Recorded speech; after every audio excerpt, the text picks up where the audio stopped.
In this guide, I'll show you how to fix it when your Samsung phone screen is frozen and the touchscreen is not working. So the first thing you want to do is press and hold down on the power button and the down volume button at the same time for about 10 to 15 seconds until your phone turns off fully. Now once it's fully turned off, wait 5 to 10 seconds before turning it back on. Now when your phone's turned back on, if you've recently downloaded any new apps, try uninstalling them first to see if that fixes the problem. Now to do that, tap and hold on said app, and then you'll have the option to uninstall it. Now if that doesn't work, go to settings on your phone, and if there's a software update available at the top, update your phone to the latest system software, and that may fix your frozen screen issues.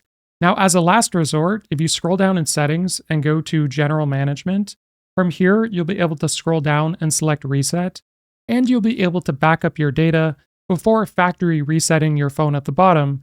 Do bear in mind this will erase everything on your phone and make it like brand new. If this guide was helpful, like and subscribe, and we'll see you in the next one.